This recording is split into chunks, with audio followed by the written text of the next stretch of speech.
तो लीजिए प्यारे विद्यार्थियों, आ चुका है आपका कक्षा 11वीं का अर्धवार्षिक परीक्षा का हिंदी विषय का एकदम असली वाला क्वेश्चन पेपर। जी हाँ प्यारे विद्यार्थियों, आज हम यहाँ पर 10 दिसंबर को होने वाला कक्षा 11वीं का अर्धवार्षिक परीक्षा का हिंदी विषय का पूरा क्वेश्चन पेपर विद सॉल्यूशन के साथ में देखने वाले हैं। तो चलो प्यारे विद्यार्थियों, जल्दी से वीडियो में आगे बढ़ते हैं, देखते हो समझते कि कक्षा 11वीं का अर्धवार्षिक परीक्षा का आपका हिंदी विषय का क्वेश्चन पेपर परीक्षाओं में आपसे कैसे पूछा गया। पूरा का पूरा ये वायरल क्वेश्चन पेपर है, बिल्कुल आपके पेपर परीक्षाओं में इसी प्रकार से पूछा जाएगा जैसा कि आपको मैं बता रहा हूं। तो चलो जल्दी से हम आगे बढ़ते हैं, समझते हैं आपके पूरे पेपर को।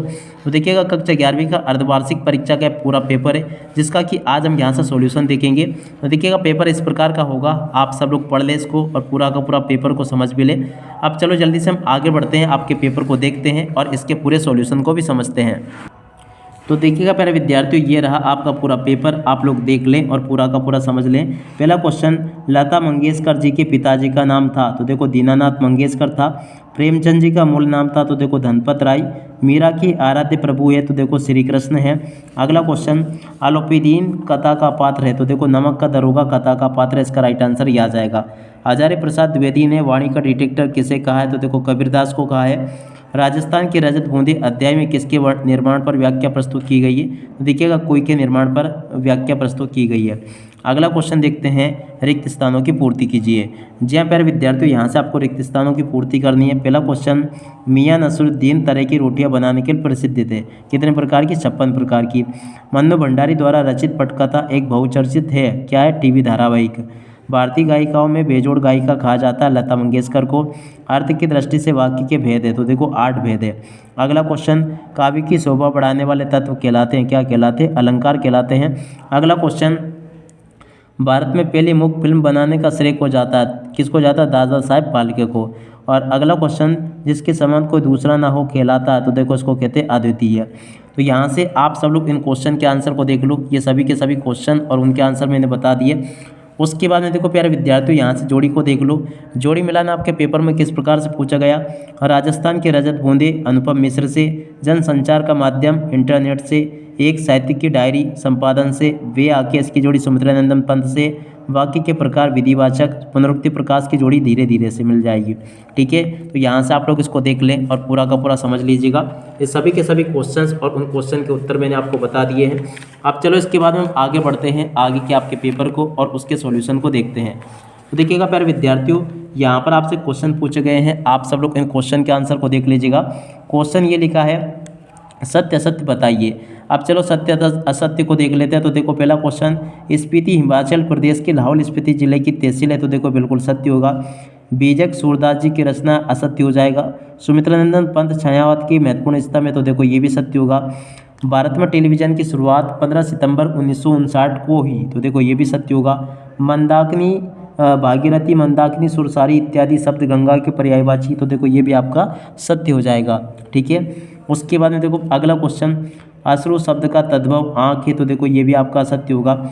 उसके बाद में देखो यहाँ पर आपसे एक शब्द या फिर एक वाक्य में उत्तर पूछे गए हैं, तो आप सब लोग जल्दी से इन क्वेश्चन के आंसर को भी देख लो।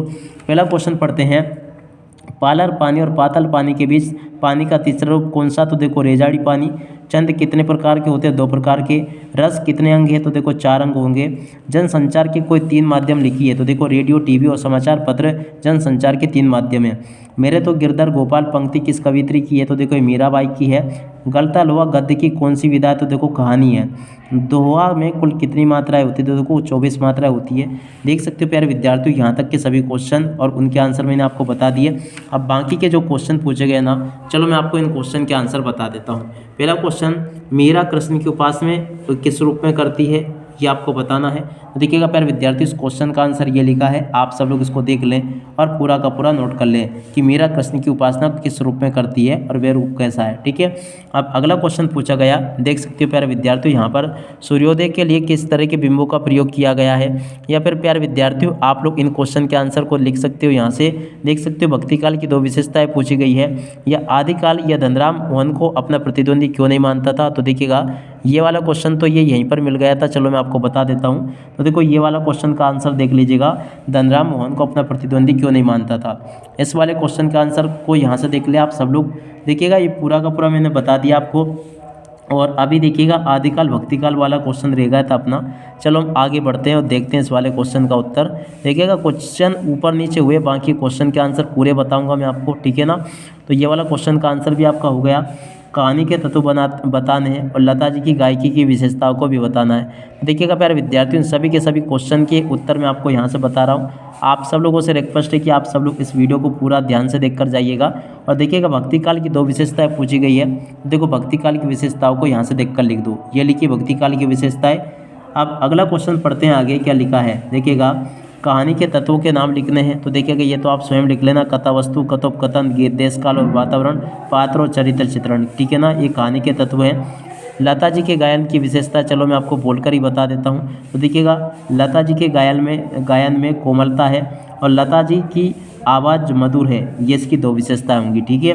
राजस्थान में कुई किसे कहते हैं। तो देखिएगा राजस्थान में छोटे कुएं को कुई कहते हैं, इसका राइट आंसर होगा, जो कि लगभग 40 हाथ गहरा खोदा जाता है, ठीक है।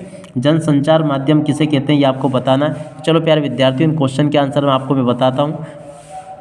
तो देखिएगा प्यारे विद्यार्थियों, आपका जो क्वेश्चन रह गया था लता जी की गायकी की विशेषता है, तो यहाँ से आप लोग देख लें, ये पूरा का पूरा आपको इस प्रकार से लिख देना है, ठीक है। अब चलो हम अगले क्वेश्चन को देखते हैं जो कि आपके पेपर में परीक्षा में पूछा गया था।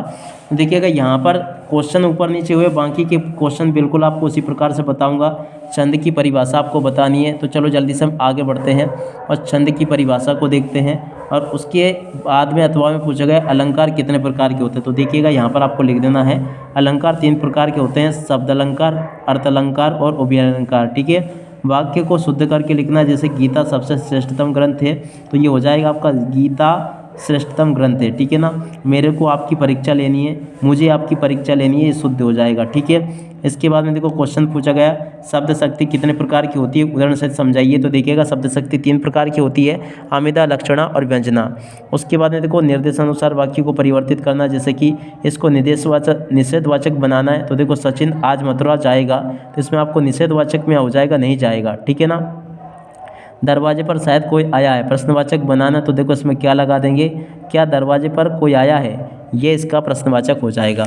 अब चलो इसके बाद में इधर आ जाते हैं, इन क्वेश्चन को देखते हैं। तो देखो प्रेमचंद अथवा शेखर जोशी का जीवन परिचय आपको निम्न बिंदुओं के आधार पर बताना है। तो चलो जल्दी से हम आगे बढ़ते हैं और प्रेमचंद और शेखर जोशी के जीवन परिचय को देखते हैं। तो देखिएगा प्यारे विद्यार्थियों, ये प्रेमचंद का जीवन परिचय ये लिखा है, यहाँ से नोट कर लें। रचना ये दी गई है और उसके बाद में देखो भाषा ये लिखी है और शैली ये लिखी है और इसके बाद में देखो हिंदी साहित्य में स्थान ये लिखा है, ठीक है। अब उसके बाद में देखो अगला क्वेश्चन, कबीरदास का जीवन परिचय आपको बताना। तो देखिए कबीरदास का जीवन परिचय ऊपर मिलेगा आपको, ये है शायद, ठीक है ना। तो कबीरदास का जीवन परिचय यहाँ से देख लो, ये पूरा का पूरा बता दिया मैंने आपको, ठीक है, कुछ सही है दिया गया। अब देखिएगा इसके बाद में क्वेश्चन आपके पेपर में परीक्षा में इस प्रकार से पूछे गए हैं, आप सब लोग इनको देख लें। देखिएगा टोटली यहाँ तक के क्वेश्चंस और उन क्वेश्चन के आंसर मैंने आपको बता दिए। और बाकी का पेपर आपका परीक्षा में इस प्रकार से पूछा गया है, आप सब लोग इनको देख सकते हो और पूरा का पूरा पढ़ और समझ सकते हो। टोटल यहाँ तक का पूरा पेपर मैंने आपको बता दिया है। उम्मीद करता हूँ कि आप सब लोगों को ये अच्छे प्रकार से समझ में भी आ गया होगा। आप सब लोग इसको अच्छे से देख लें और पूरा का पूरा समझ लें। और देखिएगा प्यारे विद्यार्थी, प्रश्न नंबर 20 में जो आपसे पूछा गया ना, इसका संदर्भ प्रसंग सहित भावार्थ आपको लिखना था। मेरे तो गिरधर गोपाल, ये पूरा का पूरा देखो इसका संदर्भ प्रसंग सहित देख लीजिएगा आप सब लोग, ये लिखा है और प्रसंग ये लिखा है और व्याख्या इस प्रकार से आपको पूरी कर देनी है, ठीक है। ये मैंने बता दिया आपको। अब चलो जल्दी से हम आगे बढ़ते हैं, आगे के क्वेश्चन और उन क्वेश्चन के आंसर को देखते हैं। यहाँ तक के क्वेश्चन तो मैंने आपको बता ही दिए। अब इसके बाद में इधर आ जाते हैं, इन प्रश्नों को देखते हैं। तो देखो ये वाला क्वेश्चन देख लीजिएगा, नगर पालिका नगर निगम की स्वास्थ्य अधिकारी को अपने मोहल्ले की व्याप्त गंदगी की सफाई हेतु एक आवेदन पत्र आपको लिखना है। देखो प्यारे विद्यार्थियों, इस आवेदन पत्र को इस प्रकार से लिख देना आप सब लोग। तो देखिएगा चोरी की घटना वाला आवेदन पत्र है ये। और देखो गंदगी के ऊपर भी आप लोग लिख सकते हो, वैसे आप सब लोग अपने हिसाब से तैयार कर लेना इसको। आप इसी के साथ में इस वीडियो को यहीं पर पूरा करते हैं। नमस्कार, जय हिंद, जय भारत।